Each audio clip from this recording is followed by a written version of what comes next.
Parshat Mishpatim. There is a commentary. The name of the Rabbi is the Ibn Ezra. This week's parasha on the word Re'ehu, he brings a rabbi who explains that the word Re'ehu, when it says Et Shor Re'ehu, that the word Re'ehu is referring to the shore's friend. Pasuk says, V'chi yigof shor ish et shor re'ehu. That an ox gored his friend the shore.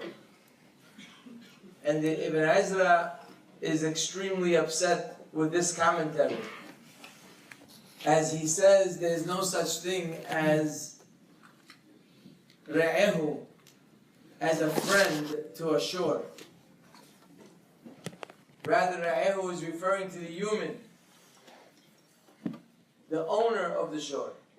So the pasuk means, when an ox of a person gores his friend's ox, the Re'ehu is referring to the human friend. He says there is no such thing as Re'ehu by an animal. Friendship on such a level of Re'ehu is exclusive to mankind. Ve'ahavta l're'acha kamocha. That only exists by humans. Friendship, in the true sense of the word, is something only we are able to achieve. I would like to spend a few minutes today to talk about this most important subject of friendship.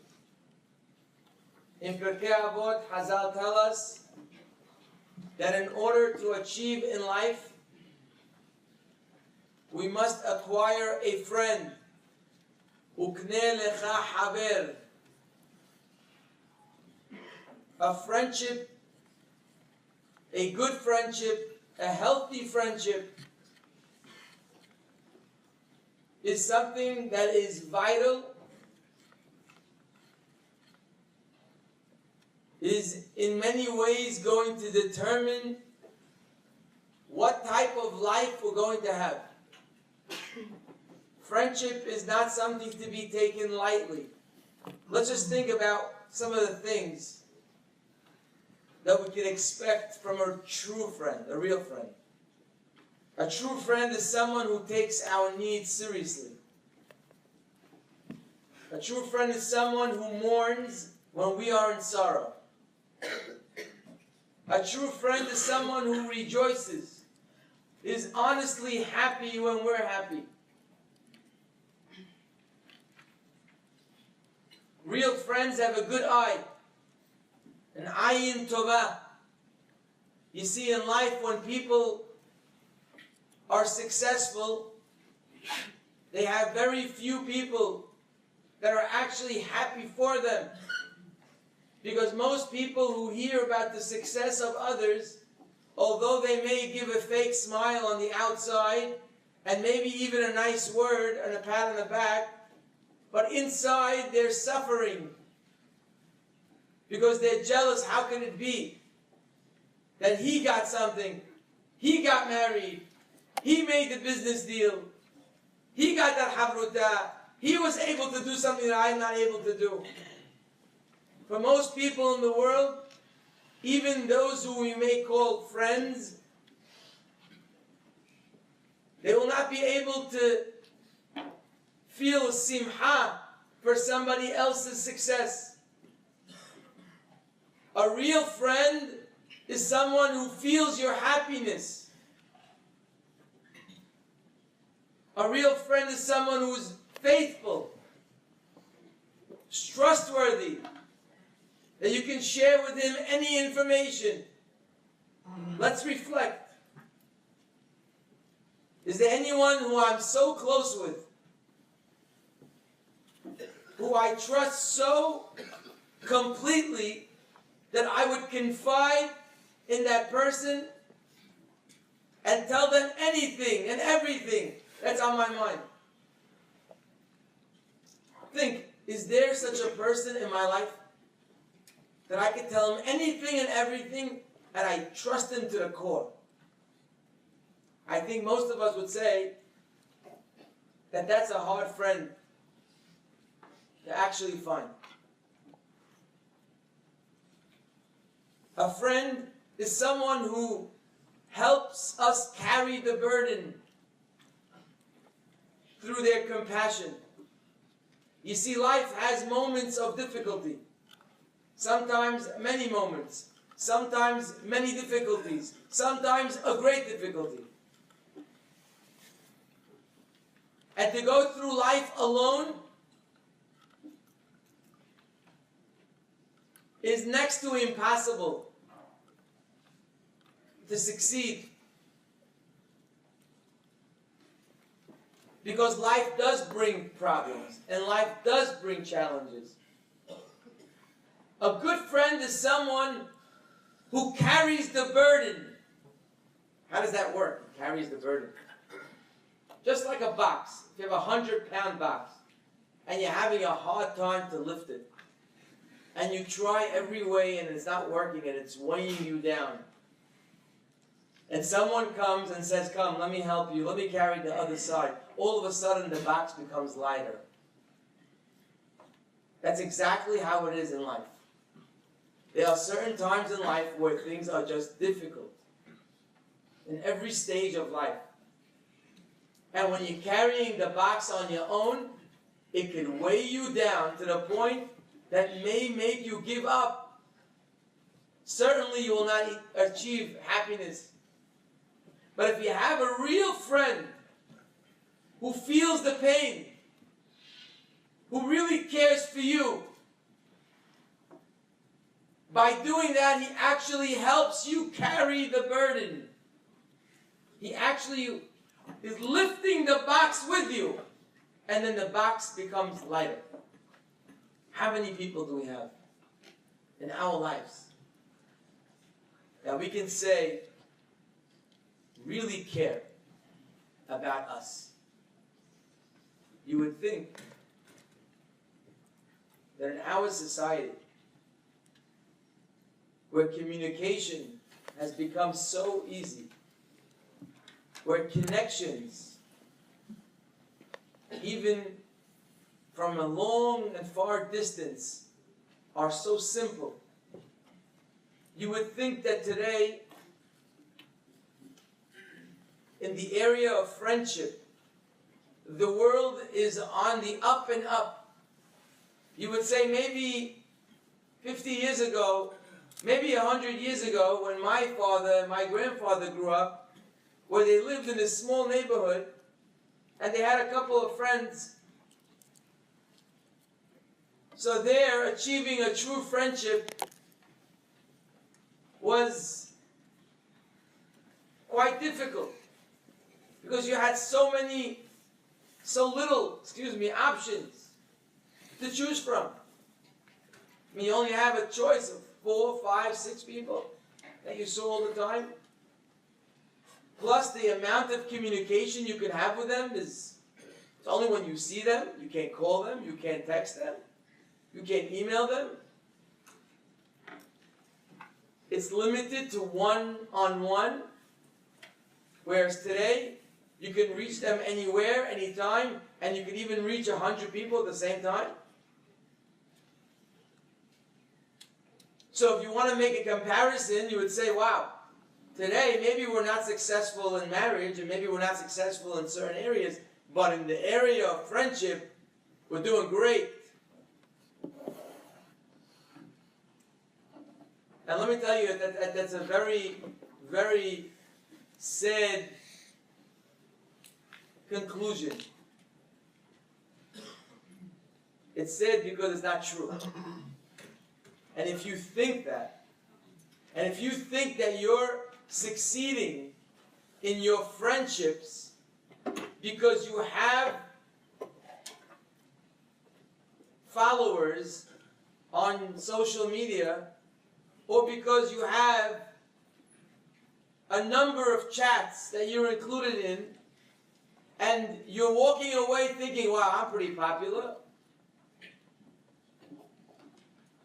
That's extremely sad. Because it's extremely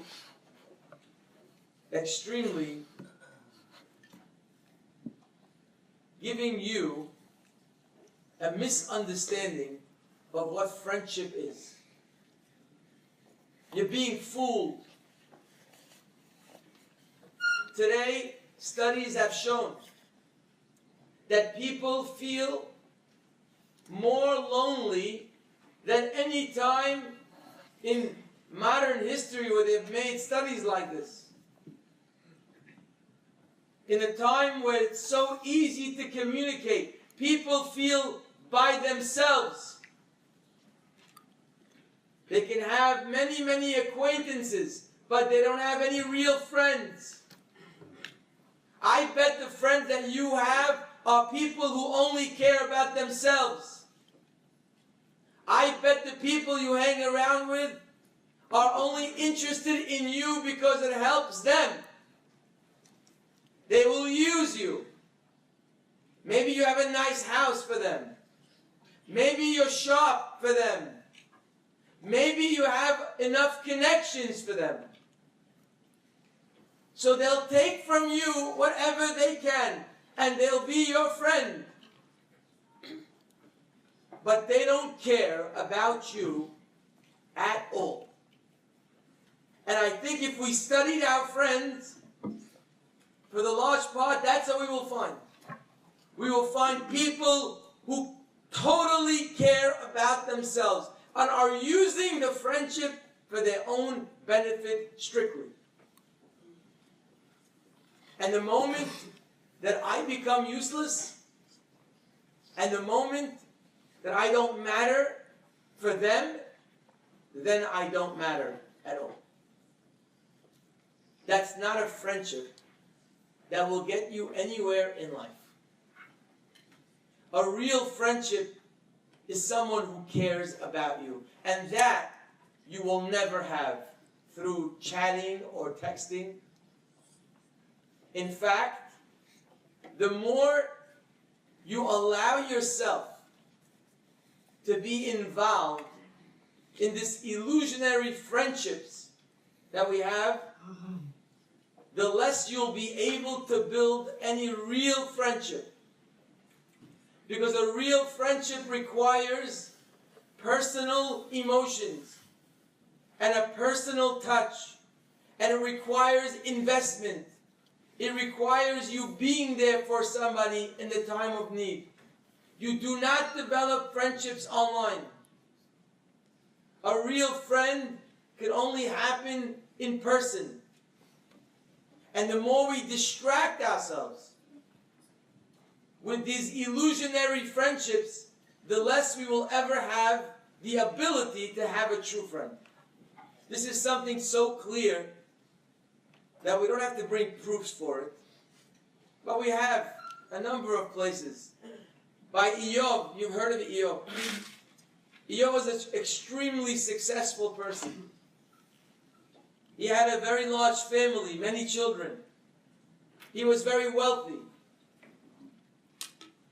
He was a respected man, a leader of his time. And then it all went wrong. He lost his entire family. All his children died. He had 7 boys, 3 girls, 10 children died. He lost all of his money. He became poor. He lost his health. And the man was by himself. And how many people came to visit him?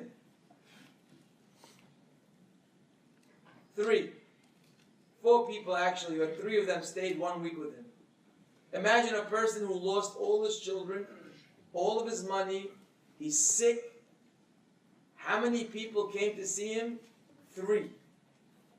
Now you might say, oh, there wasn't that many people around.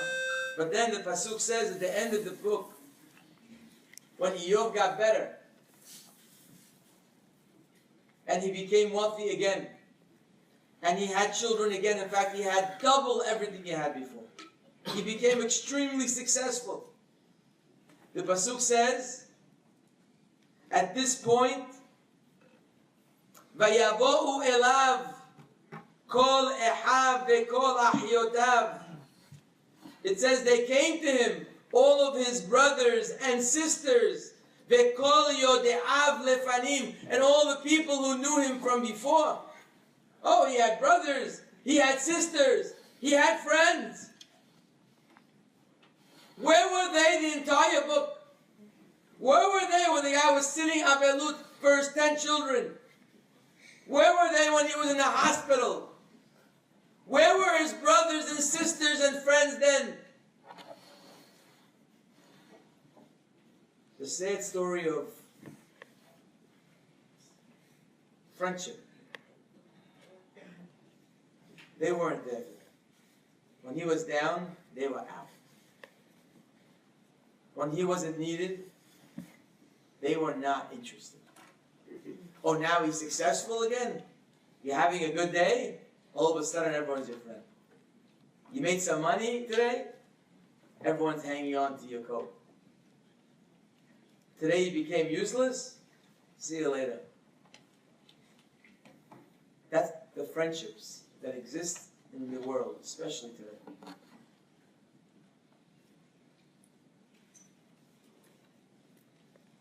But I want to talk to you today about a specific point in friendship. Besides all the things that we mentioned, there is one thing to look for in a friend that perhaps is the most important of all. Everything I just mentioned is true and is important. But there's one thing, if you're sitting there and you're asking yourself, I need to have a good friend. What's the one area I should look for? What's the one thing I should try to analyze in this new friendship that I want? Friendship is not something, in Judaism, it's not something that happens to you. You don't become friendly with someone because you're sitting next to them in class. Because you happen to be in this track, and therefore you became friendly with that boy. Or you were in kindergarten with him. Or one day you met each other because you're neighbors. Friendship, true friendship, is not meant to be developed because of circumstance. The Mishnah says, Ukne lecha haver. Friendship means a true friend is something that you choose. You need to look around and you need to ask yourself, who in this room do I want to be my friend? And then you go and acquire that friend. It's not something that happens to you. Do not allow yourself to be a victim of the people who surround you. Then your life is not yours. To succeed in life, you have to have a good friend. To have a good friend, you got to find one. Because if you let them find you, then your future is dependent on someone other than you. You allow yourself to be a victim of people who became your friend, that's a mistake. Because if you allow yourself to be a victim, you never know who will be your friend. You may get lucky and you may be very unlucky and very unfortunate.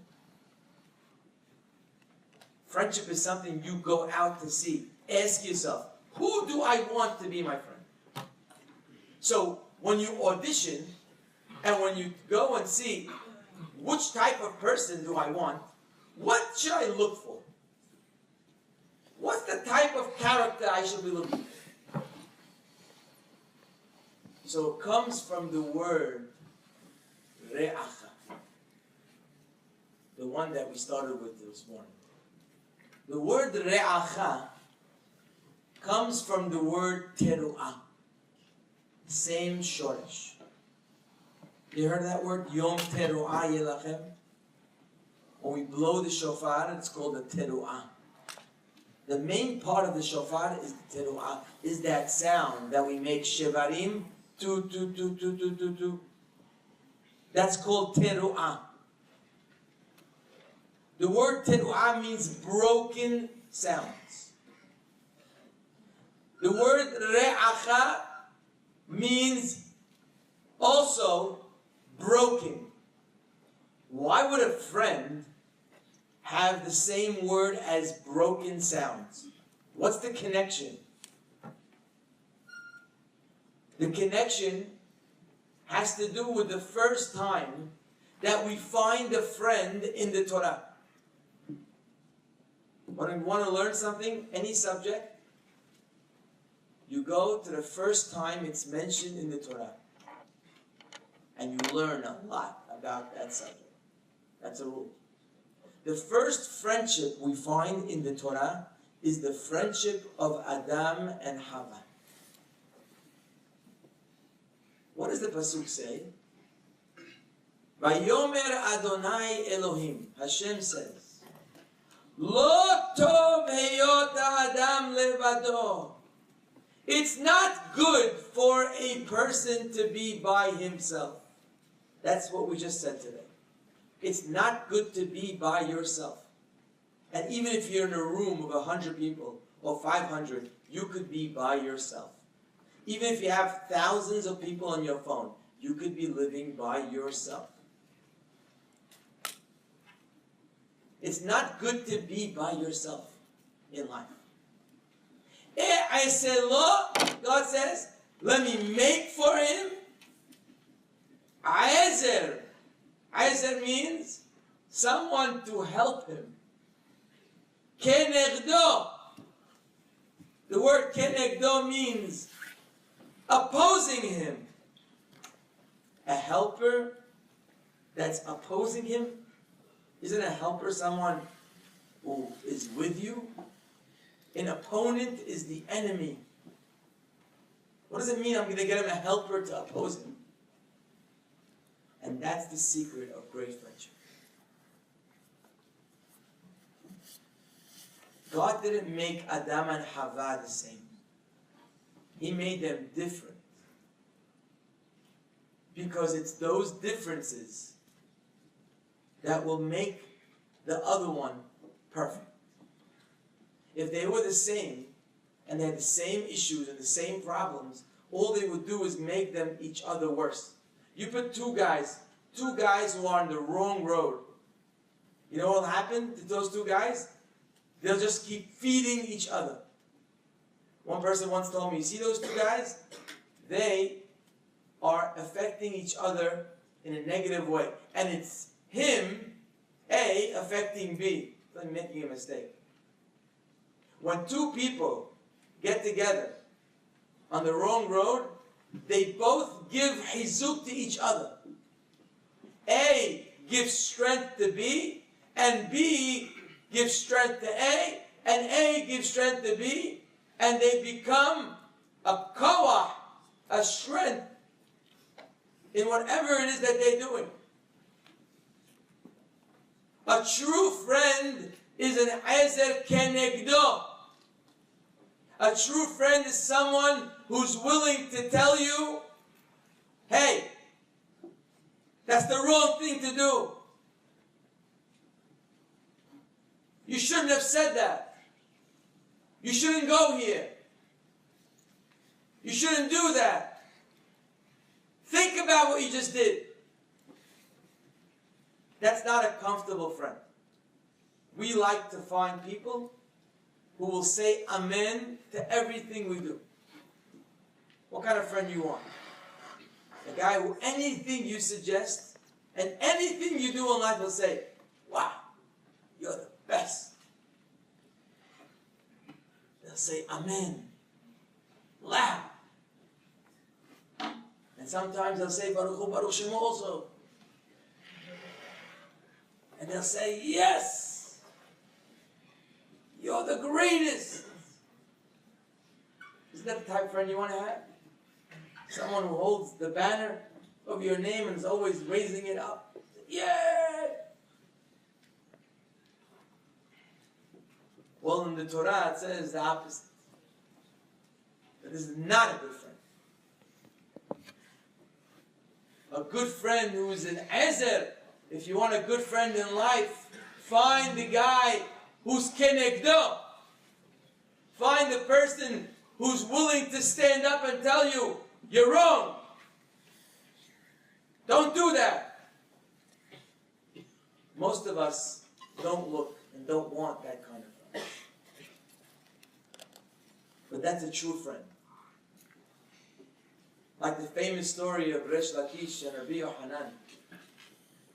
Resh Lakish was the head of the gangsters.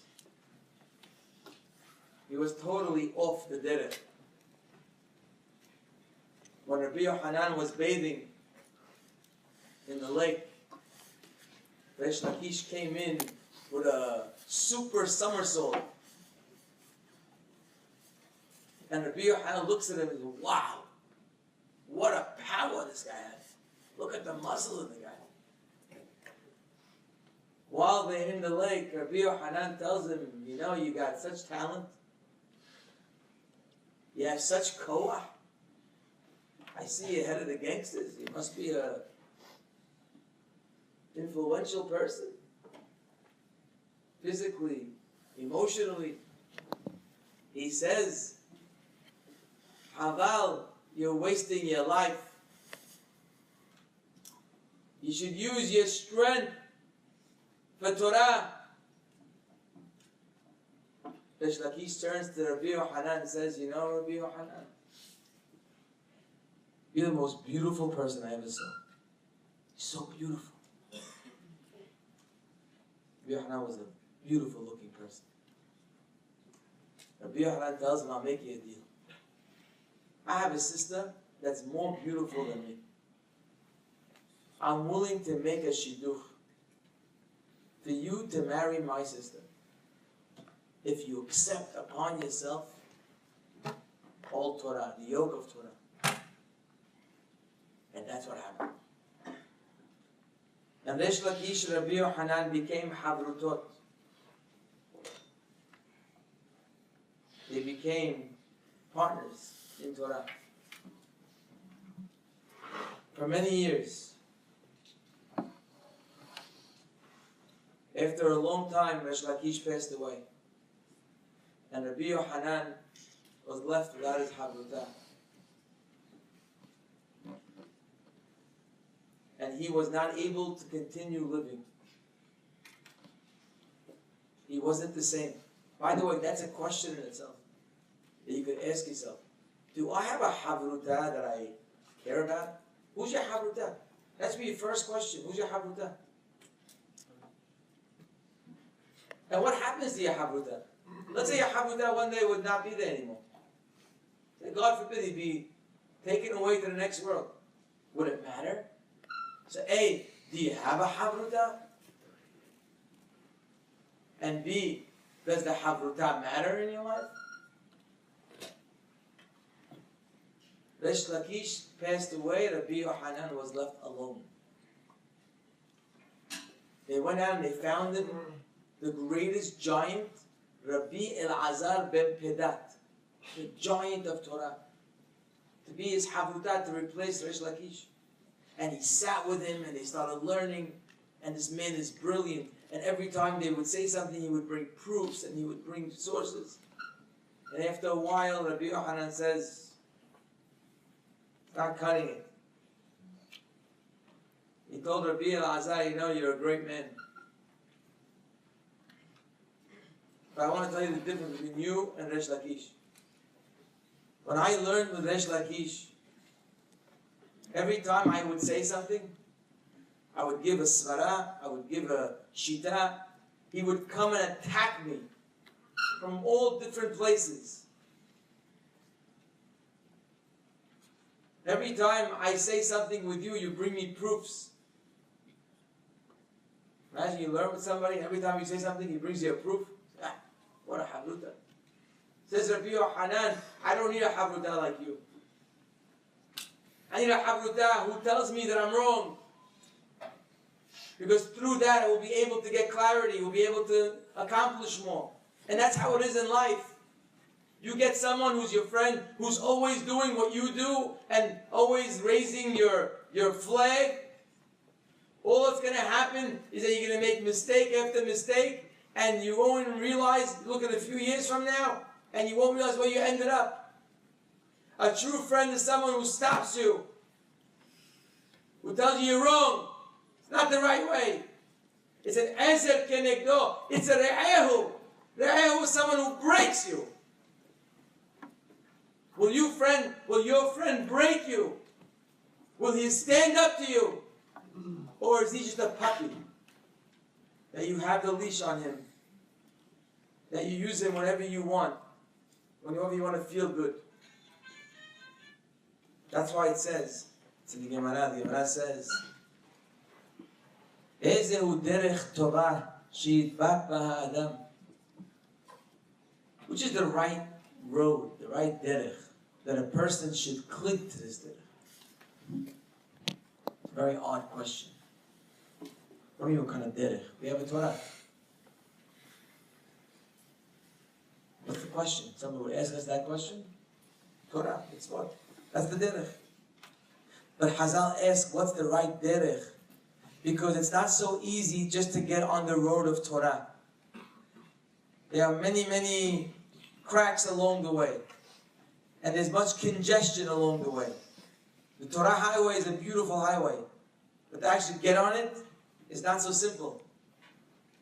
In life, you're going to have a lot of challenges before you get on that highway. If you're finding it difficult to get on the highway of Torah, welcome to life. Because that beautiful super highway is there and ready for anyone who goes on it. But to get on that highway, you're going to have a lot of stumbling blocks. You're going to have a lot of hard days. You're going to have a lot of difficult friends. You're going to have a lot of difficult people to deal with. You're going to have a lot of desires. A lot of things that take you off the road. Until you get on that highway. Hachamim are asking, what is the derech to get on that road? How do you do it? The answer, Hazal say, Yehaved etochachot. A person should love when people give him criticism. You should love when people tell you that you're wrong. Re'acha. Love the friend who says, come, let's correct what you just did. Look for a friend like that. Says the Gemara, because kol zman shetochachot ba'olam, so long as there is tochacha, that people tell each other about what they're doing wrong, nahat ruach ba'olam, there's going to be pleasant things in this world. That means, you know how many people out there are sick? How many hundreds of millions of people in the world that are sick? Whether they're sick because of their addictions, or sick emotionally, or sick because they have terrible friendships and relationships. And you know what all could have been avoided. If they only had a friend, right now you guys are 14 or 15 or 16, and you guys are kind of making your road through life. And some of you are making huge mistakes. Such big mistakes that it's going to be very difficult to ever recover. Life is not isolated moments of time. Life is a connection. What you do today is very much connected what you will be in 10 years from now. It's going to be connected to what you're going to be in 60 years from now. Life's not like a stop on the highway where you stop here and you stop there and you stop at 14 and you stop at 15 and then at 16 and they have nothing to do with each other. Life is a connection. What you do today is going to be very, very meaningful in what you're going to become in 3 years from now. So right now there are many people in this room. There are many of your friends not in this room who are making decisions in their life that are putting them on the road to complete disaster.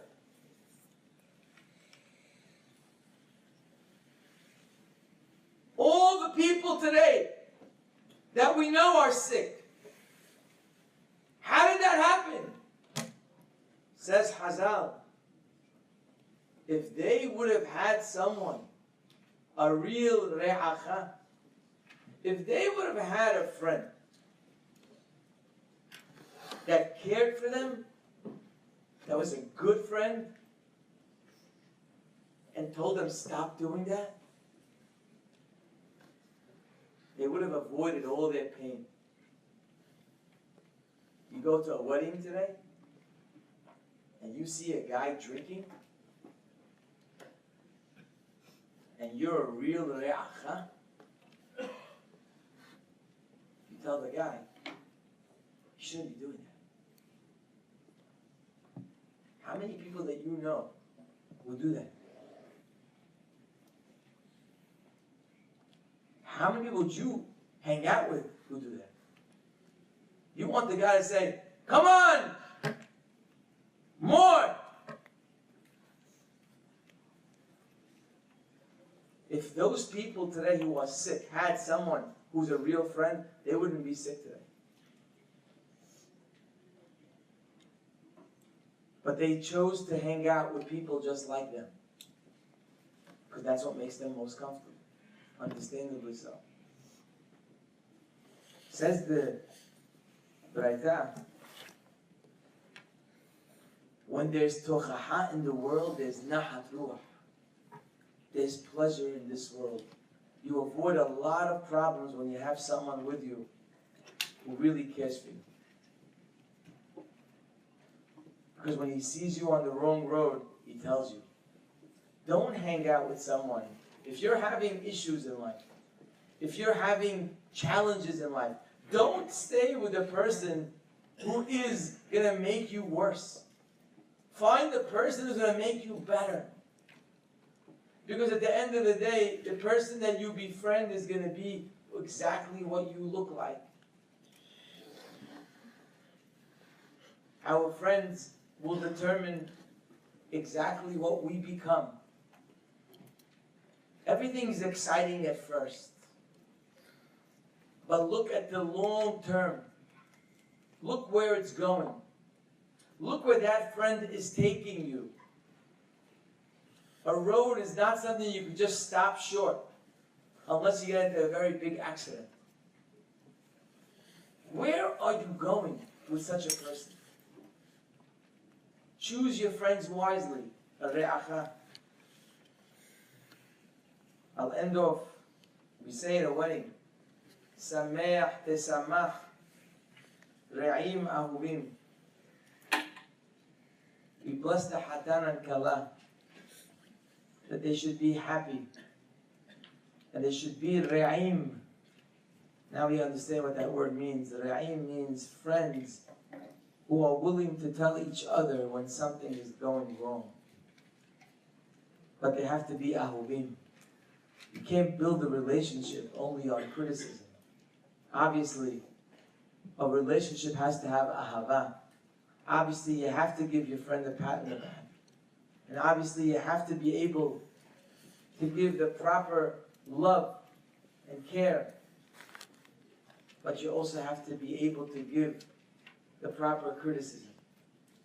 And you have to be a person who wants that. Just like Rabbi Yohanan wants from Resh Lakish. To be successful in life, it takes one thing. It takes one good friend. One. You don't need two. You don't need 3. Take all of your social media and throw it in the garbage. Literally in the garbage. If you want to help yourself today, take your phone with all the contacts and throw it in the garbage. Sign out from every kind of nonsense. I know this sounds like, the guy's trying to take me away from my lifeline. That's my life. The first thing I do is when I get my phone, I see what's going on. That's precisely the problem. If your lifeline is your phone, then you have no life. Because you have no real relationships. You're living in a world that doesn't exist. And at some point, you will never be able to succeed. You live in a life, you're living a video game life.